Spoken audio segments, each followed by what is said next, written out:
Hi, I'm Andy Bush. I'm the editor and publisher of the Bush Update newsletter. I'm here at the NASDAQ market site in Times Square with CEO Dennis Gallagher from Student Transportation, Inc. Let's talk about dividends and really what makes Student Transportation, Inc. such an attractive investment. I think it's the consistency and the fact that this business is so predictable, and it's the same driver on the same route with the same bus and the same kids 180 days a year for 5 and 7 years. Yeah. So it's that predictability of revenue streams, okay? A lot of retail people, a lot of trucking companies don't know if they're going to get that load, whereas with us, we have a contract for 180 days of school. Now, that's from July 1 to June 30, okay? So I can't tell you which days they're going to go, but I can tell you they're going to go 180 days in that. So I think shareholders like the fact that, despite different bloggers and analysts and people coming after us at times and say, geez, very, tough business to understand. It's a very simple business to understand. They're going to go 180 days, and we have a contract, and they're long-term visibility. And that's what I think a lot of institutions like, the fact that it's long-term visibility of the revenue stream. They love what we do. They go on our website. They see that we care about our people. They see our culture. It's more than just an investment, or it's not a gamble. They're not gambling in stocks. They're investing in it. They're really investing in a company. And I love that culture that we have, and I love that relationship that we have with our shareholders. And when somebody beats me up in the blogs or the trades or anything else like that, my shareholders come right back and say, you know what? We love this company. We're not going to put a bus out that's unsafe. We did this hard winter we had this year, and we literally spent more money this year to make sure that the drivers were safe, that the yards were cleared, that the windshields were cleared up, and when that first child got on the bus was warm. A lot of our competitors didn't send people in at 4 and 5 o'clock in the morning to make sure those things were done, and they didn't run, and the schools had to cancel that day. Wow. I wanted to make sure that if our schools wanted to run, we were prepared to run, and it was safe. That's the kind of things that I think our shareholders like about us. You have a very, very good relationship with your senior lenders. Why is that? Obviously, it's because of the way that you run the company. Well, I do, and I think it's. I think they know me. I think they know I'm very sincere in what we do. I think they know that we are good operators.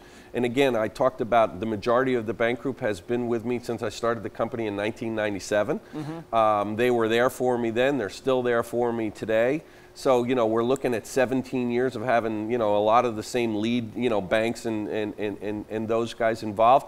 But I think really what's different is, capital raising isn't easy. So, a lot of times I get the question, geez, you guys can raise money very easily. Well, it's not easy to raise $50, $75 million, kind of on an offering.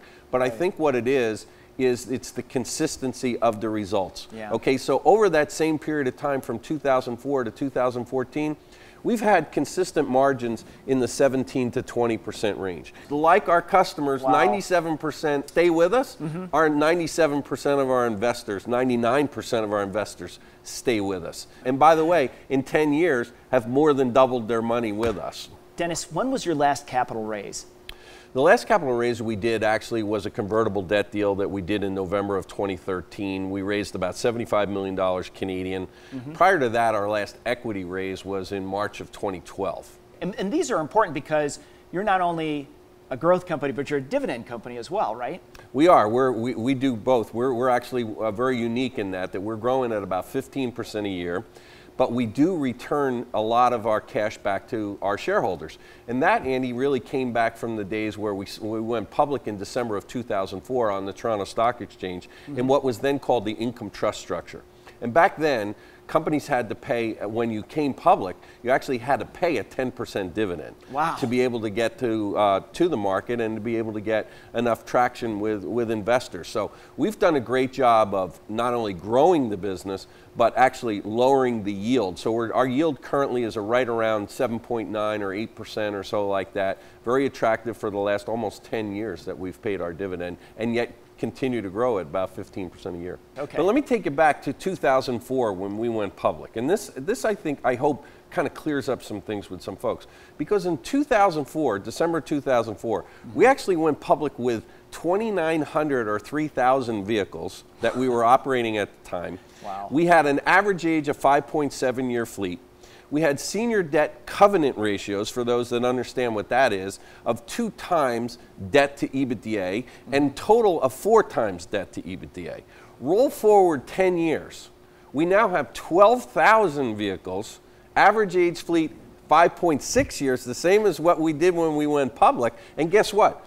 Our debt ratios are 2 and 4 the same. And in the meantime, we've paid $206 million of cash dividends back to our shareholders.